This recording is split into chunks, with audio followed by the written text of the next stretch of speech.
സുഭാഷിതങ്ങൾ 17. കലഹം നിറഞ്ഞ വീട്ടിലെ വിരുന്നിനേക്കാൾ അഭികാമ്യം സ്വസ്ഥതയോടെ കഴിക്കുന്ന ഉണങ്ങിയ അപ്പക്കഷ്ണമാണ്.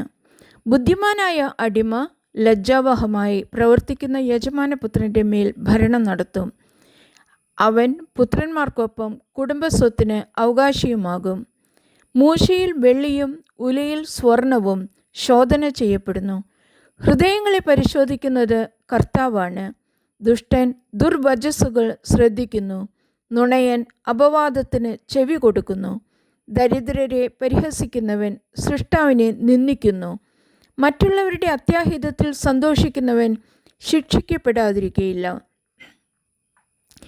പേരക്കിടാങ്ങൾ വൃദ്ധർക്ക് കിരീടം, മക്കളുടെ അഭിമാനം പിതാക്കന്മാരാത്രേ. ഉത്തമമായ സംസാരം ഭോഷന് ചേരുകയില്ല. കപടഭാഷണം അഭിജാതർക്ക് അത്ര പോലുമില്ല. കൈക്കൂലി മാന്ത്രികക്കല്ലാണെന്നത്രേ കൊടുക്കുന്നവൻ്റെ സങ്കല്പം. തിരിയുന്നിടത്തെല്ലാം അവൻ വിജയം നേടുന്നു. തെറ്റ് പൊറുക്കുന്നവൻ സ്നേഹം നേടുന്നു. കുറ്റപ്പെടുത്തിക്കൊണ്ടേയിരിക്കുന്നവൻ സ്നേഹിതനെ പിണക്കി അകറ്റുന്നു. ഭോഷനെ 100 അടിക്കുന്നതിനേക്കാൾ ബുദ്ധിമാനെ 1 ശകാരിക്കുന്നത് കൂടുതൽ ഉള്ളിൽ തട്ടും. അധർമ്മൻ എപ്പോഴും കലാപകാരിയാണ്. ക്രൂരനായ ഒരു ദൂതൻ അവനെതിരായി അയക്കപ്പെടും. ഭോഷനെ അവൻ്റെ ഭോഷത്വത്തിൽ നേരിടുന്നതിനേക്കാൾ എളുപ്പം കുഞ്ഞുങ്ങൾ അപഹരിക്കപ്പെട്ട ഒരു പെൺകരടിയെ നേരിടുകയാണ്.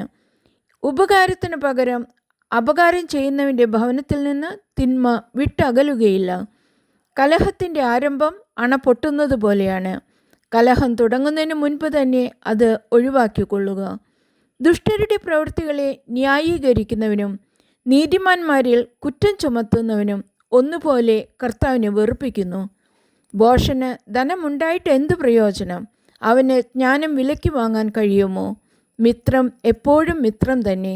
ആപത്തിൽ പങ്കുചേരാൻ ജനിച്ചവനാണ് സഹോദരൻ. ബുദ്ധിഹീനൻ അയൽക്കാരന് വാക്കുകൊടുക്കുകയും ജാമ്യം നിൽക്കുകയും ചെയ്യുന്നു.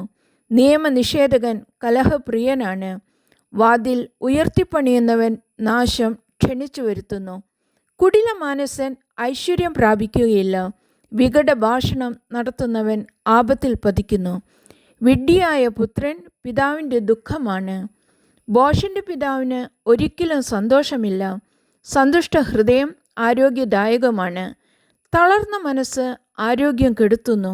നീതിയുടെ വഴി തെറ്റിക്കാൻ ദുഷ്ടൻ രഹസ്യമായി കൈക്കൂലി വാങ്ങുന്നു. ബുദ്ധിമാൻ ജ്ഞാനോന്മുഖനായിരിക്കുന്നു. ഭോഷൻ്റെ ദൃഷ്ടി അങ്ങുമിങ്ങും അലഞ്ഞു തിരിയുന്നു. മൂഢനായ പുത്രൻ പിതാവിന് ദുഃഖവും അമ്മയ്ക്ക് കയ്പുമാണ്. നീതിമാൻ്റെ മേൽ പിഴ ചുമത്തുന്നത് നന്നല്ല. ഉത്തമനെ പ്രഹരിക്കുന്നത് തെറ്റാണ്. വാക്കുകൾ നിയന്ത്രിക്കുന്നവൻ വിജ്ഞനാണ്. പ്രശാന്തമായ മനസ്സുള്ളവൻ ബുദ്ധിമാനത്രേ. മൗനം ഭജിക്കുന്ന മൂഢൻ പോലും ജ്ഞാനിയെന്ന് കരുതപ്പെടുന്നു. അവൻ വായ് പൂട്ടിയിരുന്നാൽ ബുദ്ധിമാനെന്ന് ഗണിക്കപ്പെടുന്നു.